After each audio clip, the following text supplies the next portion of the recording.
Hey everybody, I want to bring you part 2 of how to paint brass. Let me do a recap and some items that you are going to need.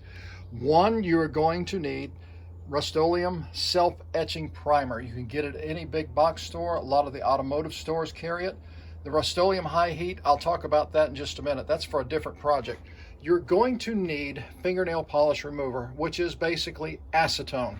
I buy the big bottle for about $2, and then I buy the little dollar store bottles, which is the same thing that you're going to pay a couple of bucks for at the big box stores. I'm not going to mention names like Target and Walmart. I won't mention their names. And I just keep refilling my bottle. Another thing that you are going to need one of these. It's called a respirator. Mask, because of the pandemic, really short supply. These can be used over and over. I got this one at Harbor Freight for, I think it was $13 or $14. These little guys are cotton. You can get them. I found a 20 pack. Yeah, a 20 pack of these replacements. Pop it open, change it, and you're good to go. You're going to need that. 20 pack of replacements, I think on eBay the other day was like $6 or $7 free shipping. You're going to need that. You're also going to need something to scratch it up really good, and that is, I use a 60 grit sanding paper with my sander to really get the grooves deep. You really want to get deep grooves. Don't worry about going too deep because the self-etching primer takes care of that. I put the sticky coat on. The sticky coat is a very light coat. Then you can come back about an hour later. It says to wait 24 hours, but with a sticky coat, you can get away with doing it.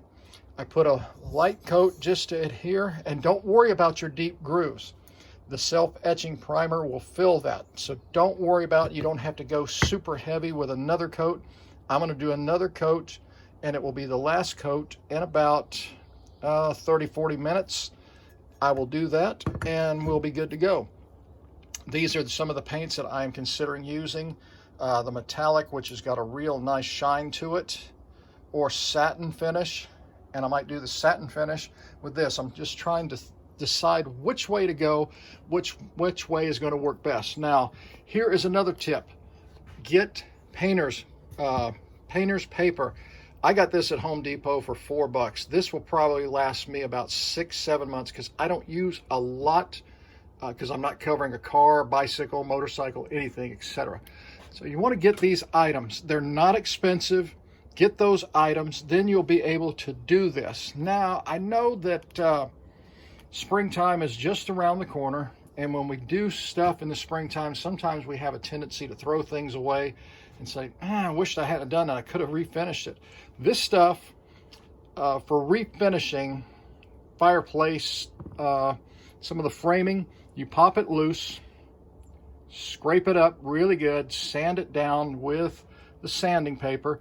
Please use a electric sander. Don't try to do it by hand. You're going to wear yourself out. Do it quick, do it easy, and do it right. Then you wipe it down with your acetone or fingernail polish remover. Wipe it down really good. It evaporates really quick.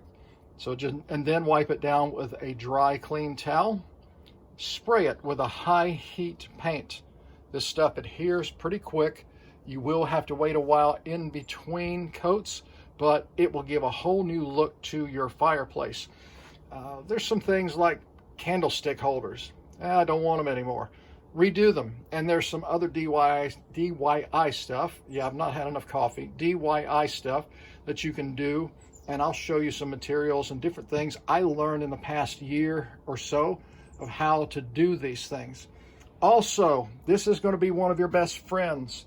I keep a ton of these. I actually buy a box. Box is about 24. And I buy them at the beginning of the school year because there's a ton of them on hand, and you can get them really cheap. Composition books, and in that I keep ideas. You might want to do that.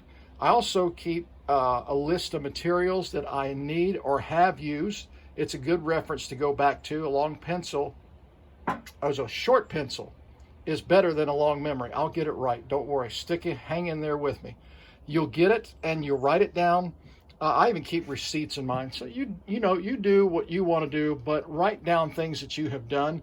So if you go back to it, say a year from now, you can go, oh yeah, I used that. This will make it much easier when you have to go buy some supplies or materials.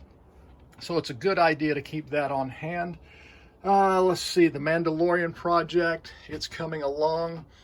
Some people are asking questions about it. Remember, you can email me at irockthewalls@gmail.com, all lowercase. In fact, I'm going to read one of those emails right now, and it comes from a viewer name.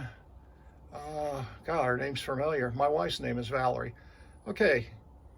Can you go by Kroger when you get done in your shop and pick up some milk, coffee creamer, eggs, and bread?